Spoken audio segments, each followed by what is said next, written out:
Sahabat Alkitab, selamat hari Minggu. Bagaimana kabarnya? Apakah hari ini kita merasakan sukacita? Sahabat Alkitab, mungkin beberapa dari kita yang menyaksikan tayangan ini baru saja selesai melakukan ibadah minggu di gereja masing-masing. Ngomong-ngomong soal gereja, saya jadi penasaran. Sahabat semua bergereja di gereja apa? Bukan apa-apa, saya hanya mau sedikit cerita tentang seorang tokoh yang cukup berpengaruh dalam berdirinya satu gereja yang sekarang tumbuh besar di Indonesia. Tetapi uniknya, tokoh ini bukanlah dari kalangan misionaris Eropa, melainkan putra bangsa Indonesia sendiri. Ia adalah seorang guru, sang pemimpin sejati asli di tanah Jawa. Mungkin ada yang pernah mendengar namanya, Kiai Sadrah. Kali ini, mari kita ulas bersama tentang orang yang cukup dikenal luas di kalangan gereja Kristen Jawa ini.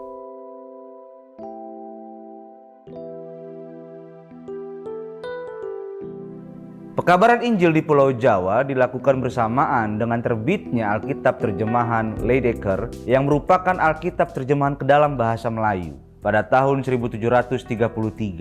Sejak saat itu semakin banyak pendeta dan misionaris yang dikirim untuk melakukan pekabaran Injil di Indonesia. Beberapa dari mereka ditempatkan pada kota-kota yang didiami orang-orang Eropa seperti Batavia, Semarang, dan Surabaya. Berita Injil memang dibawa oleh misionaris Eropa dan Amerika, namun kesaksian orang-orang awam dari suku Jawa sendirilah yang membuat Injil cepat menyebar ke desa-desa di tanah Jawa. Selain karena memang pemerintahan Belanda tidak banyak ikut campur, juga karena memang arah pemerintahannya cenderung sekuler. Pekabaran Injil seperti menemui jalan buntu karena gap bahasa dan jurang budaya antar bangsa Eropa dengan orang Jawa. Dan itulah yang juga terjadi di tanah Jawa.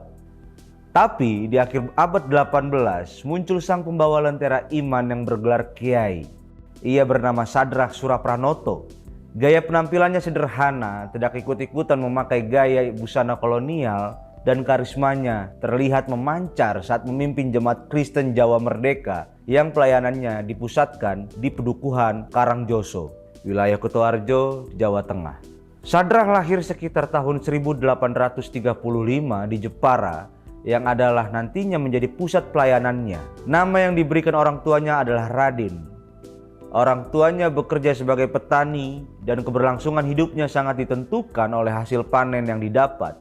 Radin harus melihat bagaimana orang tuanya harus banting tulang menghidupi anak-anaknya di tengah kegagalan panen dan wabah tikus dan penyakit kolera.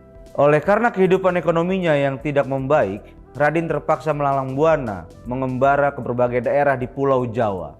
Di tengah perjalanannya, ia kemudian diangkat anak oleh seorang guru agama Islam dan kemudian di sana diberikan pendidikan yang layak. Karena dirasa cukup umurnya, kemudian orang tua angkatnya membawa Radin untuk mengikuti pondok pesantren di daerah Jombang. Lydia Herwanto dalam buku Pikiran dan Aksi Kiai Sadrah, Gerakan Jemaat Kristen Jawa Merdeka pada tahun 2002, mengungkapkan Radin dikenal sebagai murid yang pandai, tekun, dan selalu berusaha untuk mengembangkan ilmunya. Di sana ia belajar membaca dan menulis bahasa Arab, serta menulis pegon. Kebiasaannya saat kecil yang suka mengembara membuat Radin saat memasuki masa liburan melakukan perjalanan dan pergi ke pesantren-pesantren untuk menyempurnakan ilmunya. Perjalanan Sadrah dalam berkelana membawanya ke daerah Mojowarno yang saat itu merupakan tempat tinggal pendeta J.L.C. Jellesma, seorang misionaris asal Belanda perintis kekristenan di Jawa. Radin ikut mendengarkan pendeta Jellesma yang sedang memberikan pengajaran kepada sekelompok orang Kristen Jawa dan bahkan sempat berdialog juga. Dialog dengan pendeta Jellesma belum serta-merta membuat Radin langsung memilih Kristen lalu percaya. Namun hatinya penasaran dan diam-diam saat waktu luang kembali ke Mojowarno untuk mendengar kembali pengajaran pendeta Jellesma. Itulah perjumpaan pertamanya dengan kekristenan. Radin kemudian menyelesaikan pendidikannya di Jombang, kemudian menuntut ilmu kembali di Pondok Pesantren Ponorogo, dan sampai akhirnya ia selesai dan pindah dan menetap di Semarang. Di kota ini ia tinggal di Kampung Kauman yang terkenal sebagai kampung santri dengan segala kenangan budaya yang khas di dalamnya. Pergaulannya dengan orang-orang Arab yang ada di Kauman membawanya untuk menambah nama belakangnya dengan Abbas agar mencirikan keislamannya.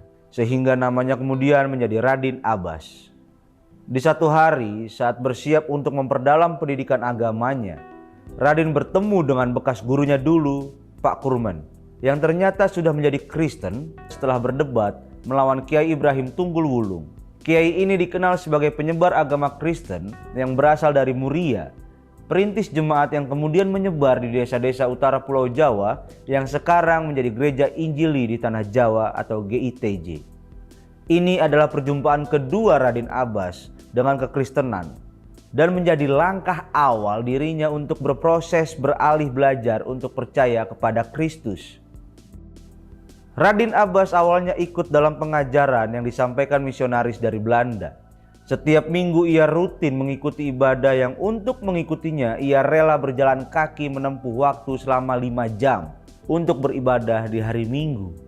Ini dilakukan karena tempat tinggalnya yang jauh, hingga kemudian akhirnya bertemu dengan Pak Kurman yang juga memperkenalkannya ke Kiai Ibrahim Tunggul Wulung. Sadrah merasa lebih akrab dengan Kiai Jawa ini, ungkap C. Guilot dalam bukunya Kiai Sadrah Riwayat Kristenisasi Jawa pada tahun 2020. Perjalanan imannya membawanya kemudian bersama Kiai Tunggul Wulung untuk bertemu dengan Mr. Frederick Ludwig Enthing.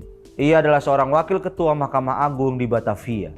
Radin Abbas kemudian diangkat jadi anak dan tinggal di kota ini selama 3 tahun. Di sana ia belajar membaca dan menulis aksara Latin dan akhirnya dibaptis, tepatnya pada tanggal 14 April oleh Pendeta Eder di Portugese, Buitenkerk. Gereja tua yang sekarang namanya menjadi Gereja Sion yang terletak di belakang stasiun kota. Namanya pun ikut diganti menjadi Sadrah karena tertarik dengan kisah di kitab Daniel yang mengisahkan tentang penafsiran mimpi-mimpi yang sejalan dengan ngelmu Jawa. Sadrah kemudian meninggalkan Batavia dengan berjalan kaki kembali menuju Semarang. Di sana ia membuka hutan dan bertani Palawijaya dan menamainya Desa Bondo. Pengajaran akan Kristus dan iman barunya membawa semangat baru bagi Sadrah. Saat itu pun Sadrah sudah banyak pengikut yang ambil bagian dalam membuka hutan juga. Sejak dahulu kala, orang Jawa selalu mencari tahu Sangkamparaning Dumadi atau asal mula kehidupan. Sadrah mampu menjawab orang Jawa yang datang kepadanya saat itu bahwa melalui Kristuslah awal mula kehidupan itu, yang akhirnya mereka pun berbondong-bondong percaya dan ikut dengan Sadrah. Sadrah dalam mengembangkan ajarannya selalu menekankan agar para pengikutnya untuk berbuat baik dan menjauhkan diri dari berbagai perbuatan yang tercela. Dalam perjalanannya sebagai yang baru saja menjadi seorang percaya dan kemudian mempunyai jemaat dan pengikut, ada terdapat cerita yang mengisahkan ada intrik maupun singgungan yang terjadi antara Sadrah dengan misionaris dari Belanda. Padahal tidak sama sekali terlihat bagaimana ia menghormati Mr. Enthing yang dianggap sebagai gurunya. Lalu ada keluarga pendeta Phillips yang juga turut membantu memotivasi Sadrah agar lebih giat belajar tentang iman Kristen. Sampai pada kesimpulan, Sadrah mengakui kewibawaan keluarga pendeta ini dan menamainya Kang Angon Gembala. Pengetahuan Sadrah jauh melebihi yang dimiliki oleh orang-orang Jawa masa itu. Ia menguasai bahasa Jawa, Melayu, dan Arab dan mampu menulis dengan aksara Jawa, Arab, Pegon, dan Latin. Dasar ini dirasa cukup oleh Sadrah untuk tidak bergantung kepada orang Belanda dan bersiap untuk menjadi guru untuk menyebarkan kasih Kristus dengan merdeka. Sadrah lalu pindah dari Semarang ke daerah Purworejo. Pertama sekali di sana, ia belum mempunyai pengikut sama sekali. Langkah kakinya membawa Sadrah tiba di daerah Sruwo. Di sana ia berhasil mengajak seorang guru bernama Kiai Ibrahim untuk menjadi Kristen dengan teknik perdebatan antar guru. Kemudian mereka berdua melakukan pekabaran Injil ke orang-orang Jawa. Iman dan pengetahuan yang dimilikinya membawa keyakinan untuk terus melayani dan menginjili dan sampai akhirnya membawa Sadrah ke daerah Karangjasa. Jarak Sruwo ke Karangjoso adalah 15,6 km. Di sana, Sadrah bertemu dengan Kiai Kasan Mentaram yang juga adalah seorang guru. Sebenarnya mereka adalah kawan lama karena pernah mondok bersama di pesantren Jawa Timur. Sadrah tergerak juga dan mengimani akan membawa teman lamanya ini percaya dengan Kristus. Debat antar guru ini akhirnya membawa Kiai Kasan Mentaram percaya dan bersedia dibaptis. Namanya kemudian berubah menjadi Paulus. Kekristenan kemudian mengakar dan tumbuh di Karangjasa dan di desa-desa sekitarnya. Karangjasa pada akhirnya berdiri sendiri, tidak terikat hierarki dengan Kristen yang di bawah orang-orang Belanda dan menjadi pusat jemaat Kristen Jawa. Secara sederhana juga mereka yang baru mengikuti Kristus ini membangun tempat ibadahnya dengan bahan-bahan yang sudah ada di desanya. Atap dari rumput dan daun kelapa, dindingnya dari bambu, dan lantainya dari tanah yang dipadatkan. Tidak ada lonceng seperti yang ditemui di gereja. Mereka menggunakan beduk sebagai panggilan kebaktian. Kiai Sadrah meninggal pada 14 November 1924 di tempat tidurnya. Ribuan jemaat Sadrah tersebar di antaranya di 3 karesidenan, yaitu Karesidenan Pekalongan, Karesidenan Banyumas, serta Karesidenan Bagelen. Sadrah memuridkan ribuan orang, namun jemaat-jemaat hasil pekabaran Injil yang dilakukan Sadrah sudah tidak utuh lagi. Banyak dari mereka yang kemudian bergabung ke Gereja Kristen Jawa dan Gereja Kerasulan. Sahabat Alkitab, Kiai Sadrah telah menginspirasi kita bagaimana sikap dan perbuatanlah yang membuat orang-orang menjadi percaya Yesus.